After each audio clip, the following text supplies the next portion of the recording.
En gloria a Dios, amada familia. Es una bendición el poder compartir, amados, juntos lo que el Señor está haciendo en esta congregación. Es algo que me ha impresionado. Digo, Señor, cuán grande eres tú, cómo vas y tomas de lo que a veces es tan poco o nada y Él puede hacer todo. Completamente milagroso, completamente poderoso, y doy gracias a Dios por sus vidas, amados. Así que yo les invito a que comencemos este tiempo de exposición de la palabra y abra su Biblia, por favor, en Lucas capítulo 6. Vamos a estar en esta porción de la palabra del verso 46 al 49. Si lo tiene, le invito a que se ponga de pies. Leamos juntos lo que dice la bendita palabra de Dios. Lucas capítulo 6, versos del 46 al 49. Hablando nuestro Señor Jesucristo, dice, léalo conmigo: ¿por qué me llamáis Señor, Señor, y no hacéis todo lo que yo digo? Todo aquel que viene a mí y oye mis palabras y las hace, os indicaré a quién es semejante. Semejante es al hombre que al edificar una casa cayó y ahondó y puso el fundamento sobre la roca. Y cuando vino una inundación, el río dio con ímpetu contra aquella casa, pero no la pudo mover porque estaba fundada sobre la roca. Mas el que oyó y no hizo, semejante es al hombre que edificó su casa sobre tierra sin fundamento, contra la cual el río dio con ímpetu y luego cayó. ¿Y qué dice? Y fue grande la ruina de aquella casa. Puede tomar asiento. Bendita palabra de Dios, que el Señor sea añadiendo bendición a la exposición de su palabra.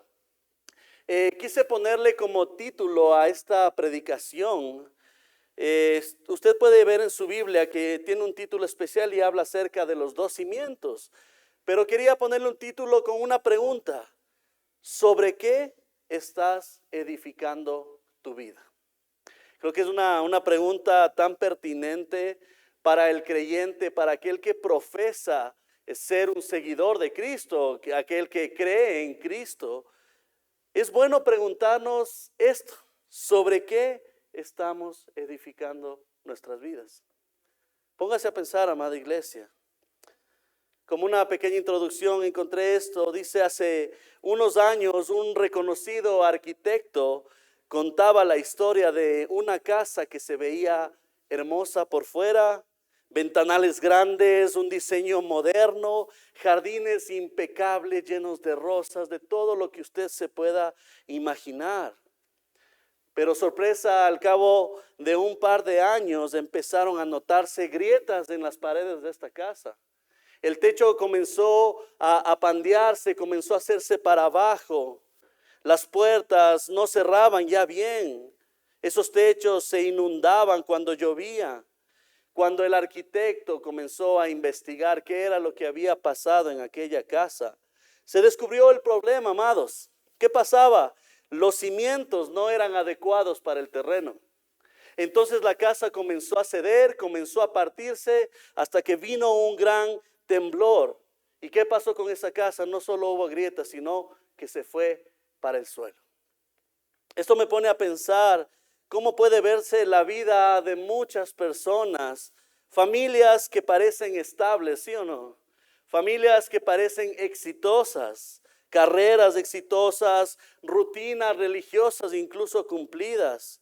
Pero cuando viene la crisis, amados, es que esto es tenaz. Cuando viene la crisis, cuando viene el problema, cuando viene todo se comienza a tambalear en nuestra vida. Y la razón es: ¿en dónde está edificada nuestra casa?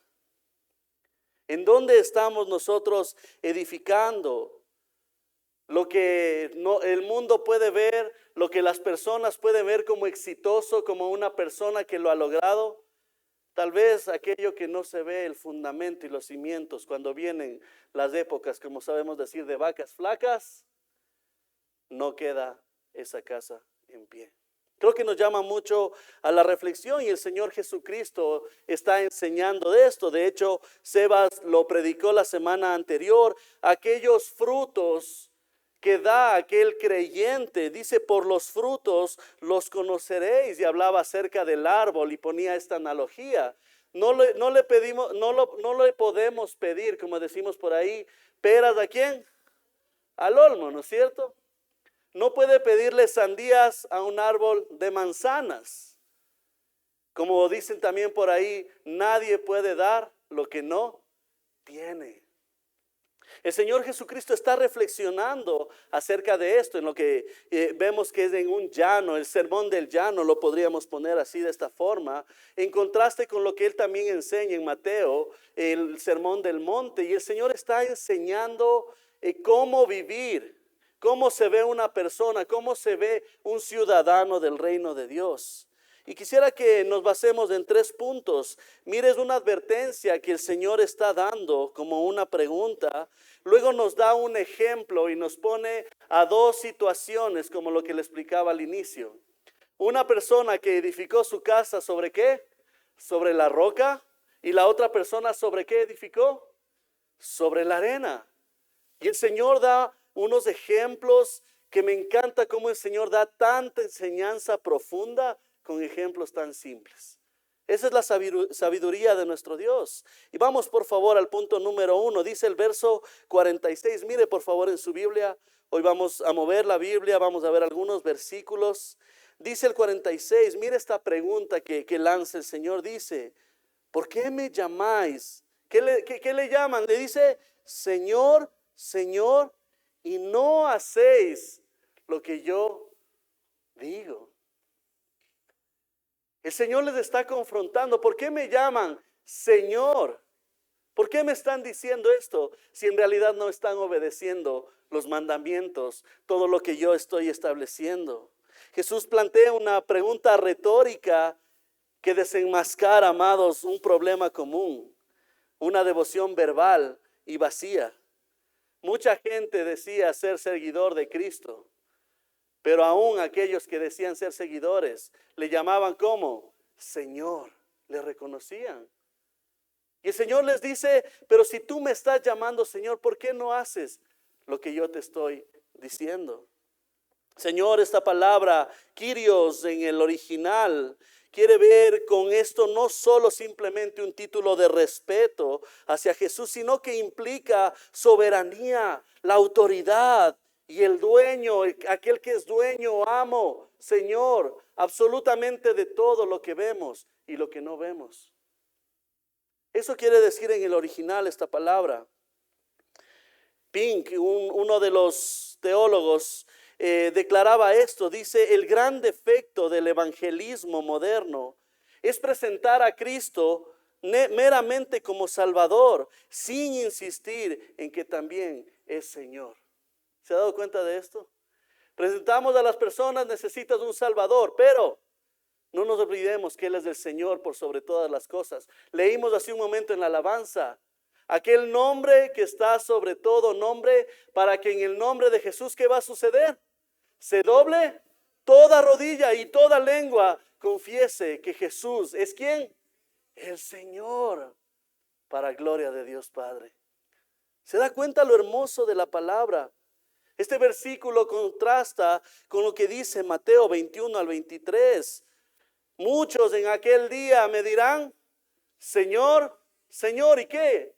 En tu nombre profetizamos, en tu nombre echamos fuera demonios. ¿Y qué les dirá el Señor? Apartaos de mí. Esto es fuerte, amados. ¿Hacedores de qué? De maldad. Nunca les conocí. ¿Se da cuenta cómo se cumplen las palabras del apóstol cuando escribe en Primera de Juan y nos habla que hay muchos que están dentro del cuerpo, pero no son parte del cuerpo?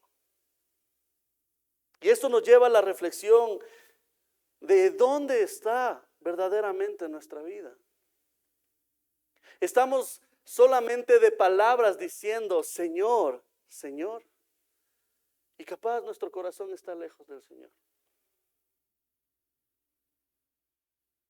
Serán rechazados aquellos que no obedecen a Dios y que genuinamente no han rendido su vida delante de Él, que simplemente por decir y no hacer estaban creyendo que ya lo tenían ganado todo, pero lo perdieron todo. La evidencia de un verdadero creyente no es lo que dice, sino lo que hace. Jesús, el que hace, dice en Mateo 7:21, mire lo que dice Mateo 7:21, el que hace la voluntad de mi Padre que está en los cielos, ese entrará en el reino de los cielos. ¿Cuál es el requisito? Hacer la voluntad. Amados, esto me habla de obediencia y cómo es este llamado. Ya no es nuevo, desde el Antiguo Testamento el Señor demandaba que obedezcan, que sigan sus estatutos, sus leyes. Pero lo triste, como dice Isaías 29:13, si está tomando nota, póngalo ahí. Isaías 29:13, dice el Señor, este pueblo con sus labios me honra, mas su corazón está lejos de mí. Porque así es el humano. Puede ser que estamos profesando y qué bonito y gloria a Dios y estamos adorando, pero tal vez el corazón, lo interno, está muy lejos del Señor. Examinémonos, amados. Jesús cita este pasaje como lo hacía en Mateo 15:8 para denunciar esta hipocresía religiosa.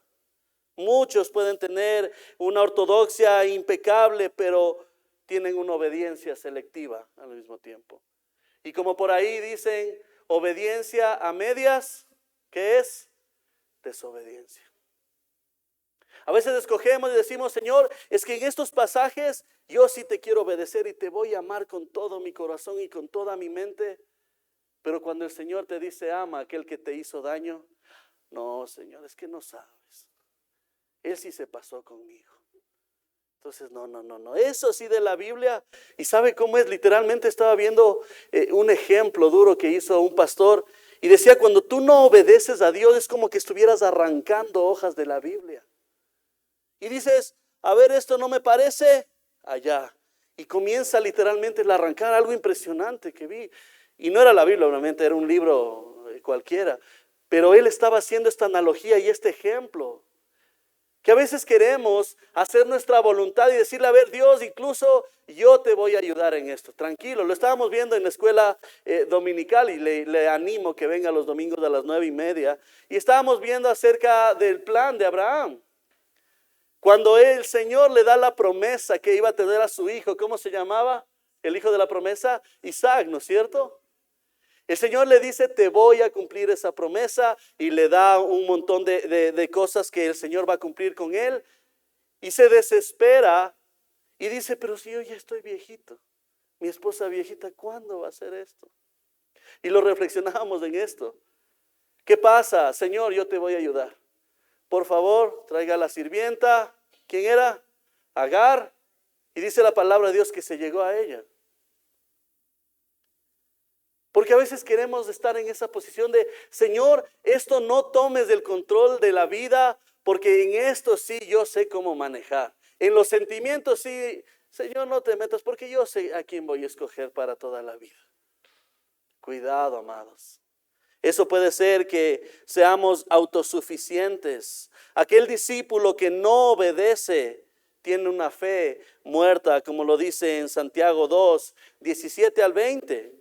No basta con tener, amados, una buena teología, un seminario excelente en donde hayamos estudiado, si no hay una vida práctica coherente. Porque aquí en la iglesia muchas veces es bonito levantar las manos y nos vemos todos piadosos y a veces con el puchero, más espirituales. Pero ¿qué pasa en casa? ¿Qué pasa en nuestros matrimonios? ¿Qué pasa cuando viene la adversidad y el problema? Porque va a venir. Y a veces no viene solo, es como yo lo llamo, viene en combo, ¿no es cierto? Una cosa tras otra, una cosa tras otra. Y no salimos de una y viene otra. Pero ¿cómo reaccionamos, amados?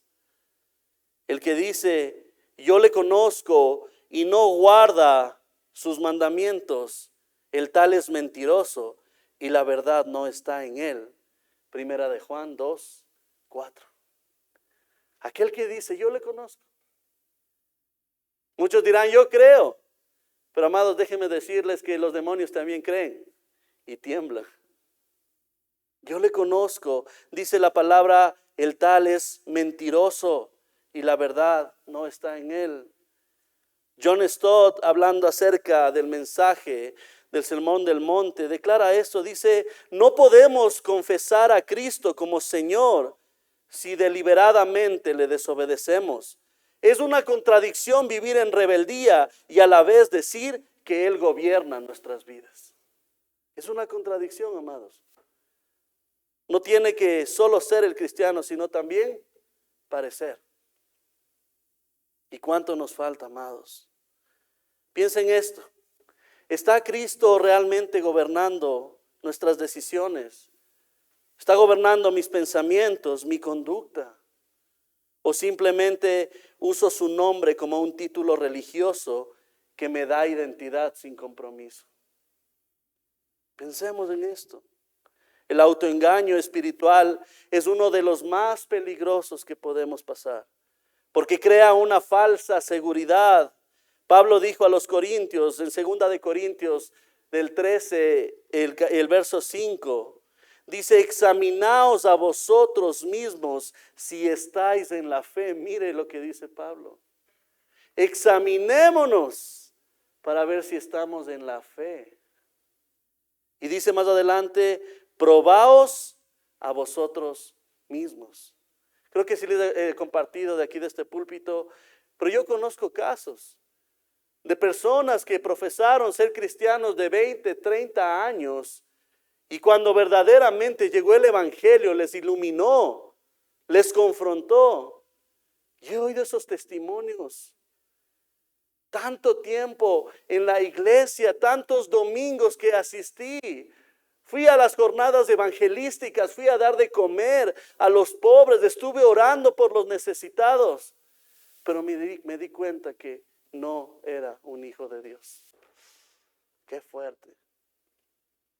Y por eso Pablo anima y nos dice, examinémonos, examinaos a vosotros mismos si estáis en la fe.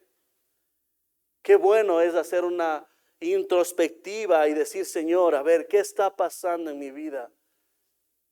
¿Dónde está edificado? ¿Está con fundamento o solo está algo superficial?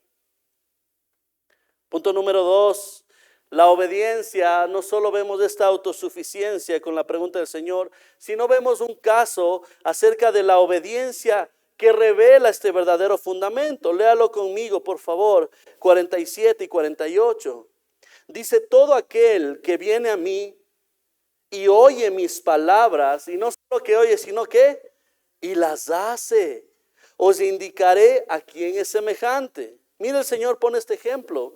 Dice, semejante es al hombre que al edificar su casa, ¿qué hizo este hombre? Cavó y ahondó y puso el fundamento ¿sobre qué? Sobre la roca. Y cuando vino una inundación, el río dio con ímpetu contra aquella casa, pero no le pudo mover porque estaba fundada sobre la roca. Mira, el Señor está poniendo una imagen tan clara de un hombre que construye una casa con diligencia, con profundidad, con responsabilidad. Dice esta frase, cavó hondo. Dice que comenzó a cavar y comenzó a hacer algo muy hondo para que ponga una roca y como fundamento. No sé si usted ha tenido la oportunidad de ver cómo se construyen las casas. Con mi esposita construimos una casa pequeñita y recuerdo a los maestros que estaban, claro, hacían unas como surcos, no sé cómo decir, hondanadas, pero comenzaban cada uno con sus palas, con sus picos, y eso que el piso ya habían revisado. Ya decían, este piso es un piso Kangagua, que es uno de los más duros, entonces cualquiera diría, póngale sobre el piso, ya es duro. No, ellos comenzaron a cavar, llenaron de piedra cada uno de esos surcos, comenzaron a poner cemento, pusieron varilla, pusieron un montón de cosas, algo que lo conocen en la arquitectura como el contrapiso, ¿no es cierto? Y comenzaron a llenar, y esto me llamaba la atención y me acordaba, decía, si esa casita que construimos, la poníamos ahí sobre esa arenita, sobre el piso ya aplanado, ¿qué hubiera pasado con los terremotos? ¿Qué hubiera pasado en nuestro país? De hecho, caía. Las vigas, todo hubiera caído en nuestra cabeza. Pero pensaba en esto, como cada maestro estaba cavando, estaba poniendo las piedras en su lugar y ponía la piedra correcta y la ubicaba en la posición correcta y crearon el fundamento de esa casita. Pienso en esto cuando el Señor pone este ejemplo. No es una construcción superficial la que perdura, no. La construcción que se mantiene es aquella que tiene cimientos profundos en la roca. Así debería ser nuestra vida. Esta acción indica una acción cuidadosa, una acción que tiene mucho detalle de en dónde estamos fundamentando nuestra vida. No es aquel que escucha solamente, sino el que aplica lo que oyó y que le edifica a su casa de manera segura. En el Antiguo Testamento usted puede ver que cuando se menciona esta palabra roca, ¿a quién se mencionaba y se hacía referencia? A nuestro Dios, Jehová. La roca de mi salvación, decía el salmista. ¿Sí o no? En el Nuevo Testamento podemos ver quién es el fundamento y aquella piedra angular que los edificadores, dice la palabra, desecharon, pero ha venido a ser cabeza del ángulo, o sea, lo principal de la construcción. El fundamento es nuestro Dios y es Cristo.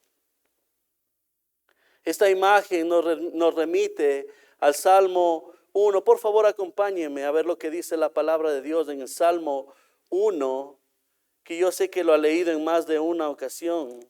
Salmo 1, vamos a leer desde el 1.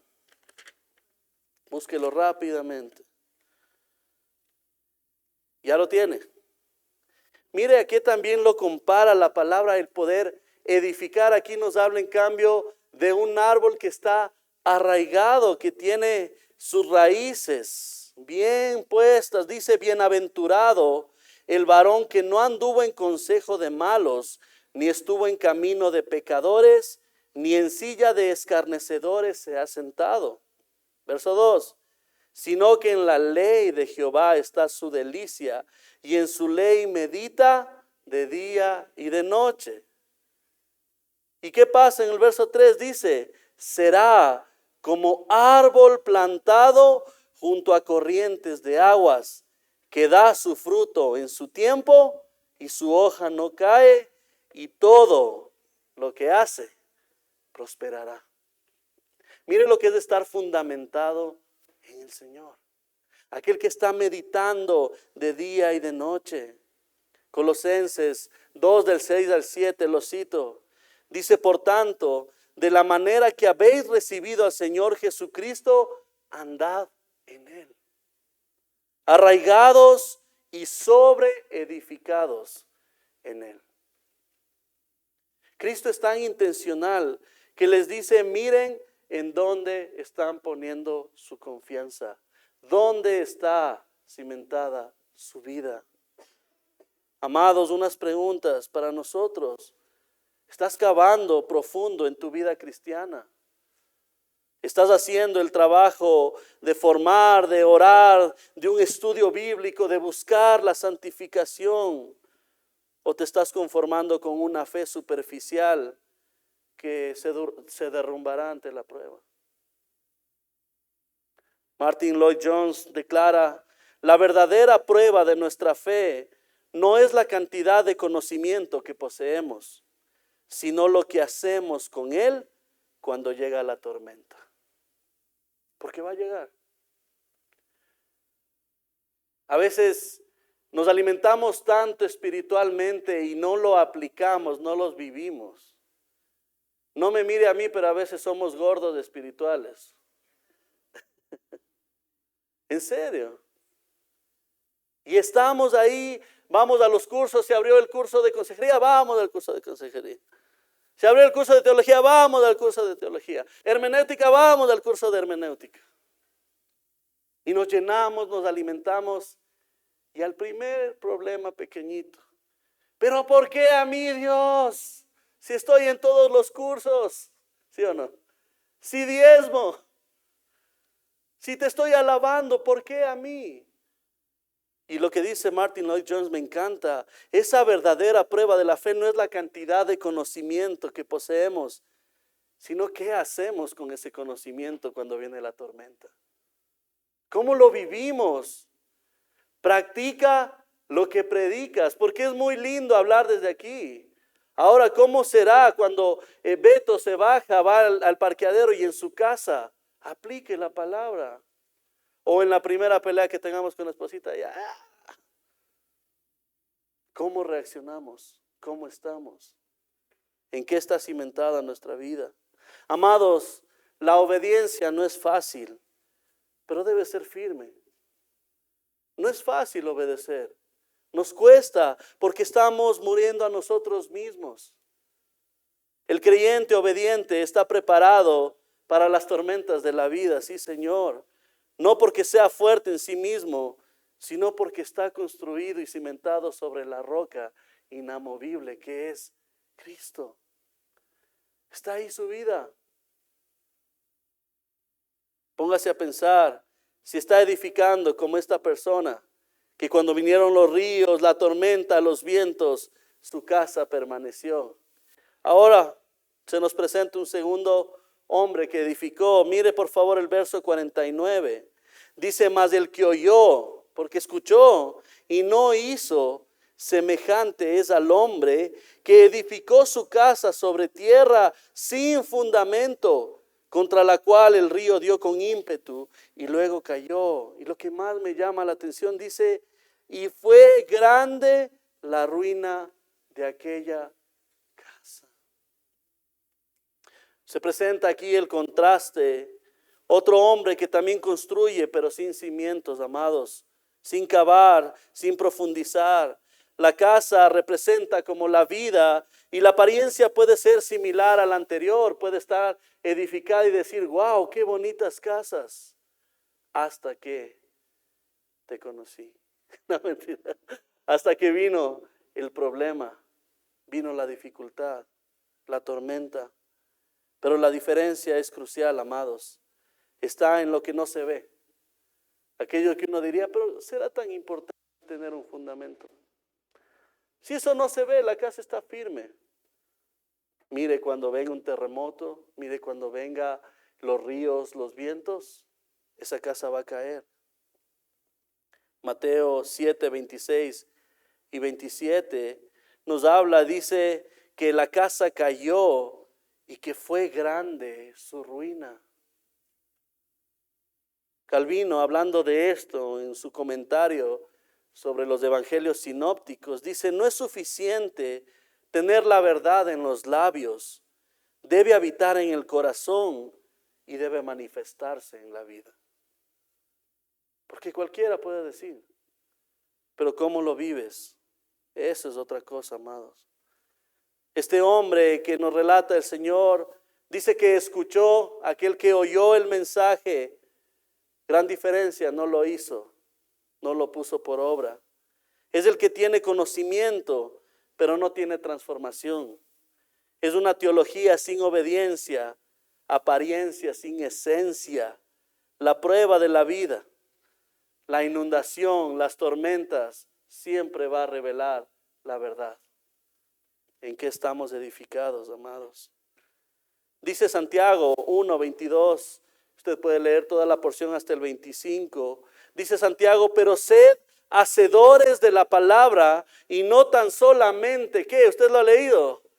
No solo oidores, engañándoos a vosotros mismos. Uno mismo se hace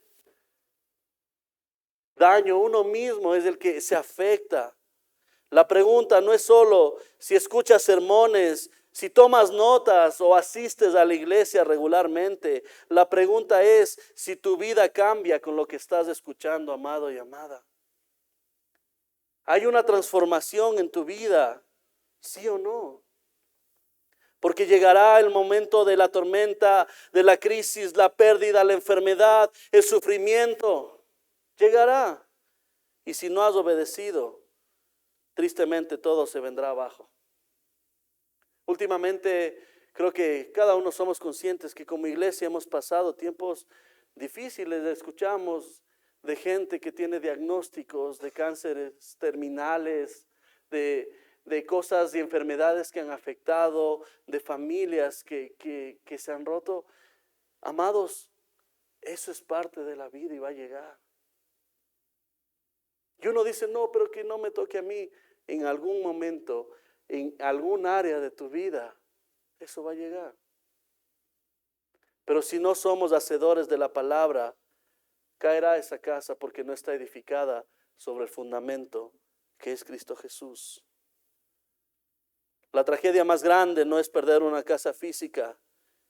La tragedia más grande es perder la vida eterna porque estaba construida sobre ilusiones, emociones que pueden parecer hasta religiosas. Esto es de vida o muerte, amados. La enseñanza de Jesús no deja lugar para la ambigüedad. No hay término medio: o edificamos sobre la roca de su palabra obedeciendo, o sobre la arena de la religiosidad vacía. La prueba no es si escuchamos, la prueba es si obedecemos lo que estamos escuchando, amados. No si sabemos, sino si hacemos. Porque puedo saber mucho de Biblia, me he leído la Biblia ni sé cuántas veces en todo el año, pero mi vida está hecho un desastre. A lo largo de este sermón, Jesús ha descrito el carácter del verdadero discípulo y ahora concluye con esta advertencia, porque es una advertencia. ¿Cómo responderás a la palabra del Señor, amado? Esta conclusión no es simplemente un llamado a la reflexión, sino a la acción inmediata. Jesús no invita a admiradores, sino a seguidores obedientes. Porque muchos admiran, pero nadie quiere obedecer, amados. No hay nada más trágico que una persona que se engaña a sí misma pensando que está segura cuando en realidad está en un peligro eterno. Hay que ponernos a pensar. Hoy es tiempo de examinar tu fundamento, mi fundamento. Estamos viviendo una fe de apariencia o una fe profunda, una fe obediente. La prueba viene para todos. Como les mencionaba, enfermedad, traición, sufrimiento.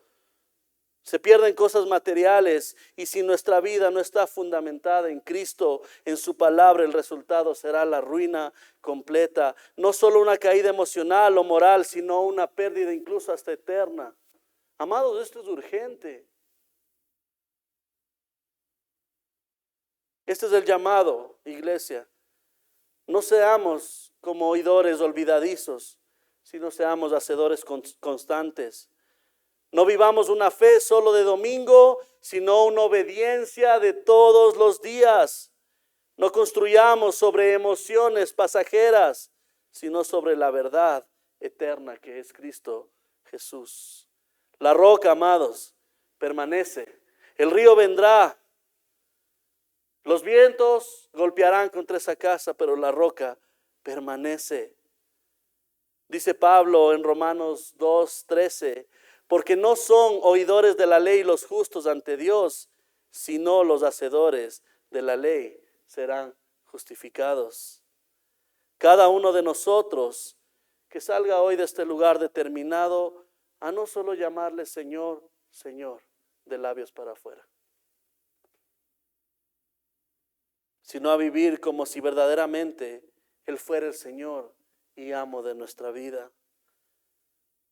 El desafío es cavar profundo, a obedecer con gozo, a poner el fundamento, a permanecer firmes cuando la prueba venga, sabiendo que si estamos en Cristo, nada, amados, podrá movernos. Nada nos va a separar del amor de Dios. Yo le invito a que cierre sus ojos, ponga su vida delante del Señor y pueda reconocer estas verdades y reflexionar y decir, Señor, ¿sobre qué está fundada mi casa? ¿Sobre qué he puesto el fundamento de mi vida, Dios? Tal vez he construido toda una casa sobre emociones, buscando felicidad, buscando cosas materiales. Tal vez he construido sobre sentimientos, personas que no edifican mi vida. ¿Sobre qué está cimentada tu casa, amados? Tal vez alguien puede decir aquí, sí, Señor, yo reconozco que mi vida está en ti. Que todo lo que soy, Señor, te pertenece a ti. Amados, mientras oras, mientras le pides a Dios que te muestre, mientras examinas tu corazón, que tú puedas discernir en qué estás edificando tu vida, tu casa. Lo que el Señor Jesucristo nos da es una advertencia y muy clara.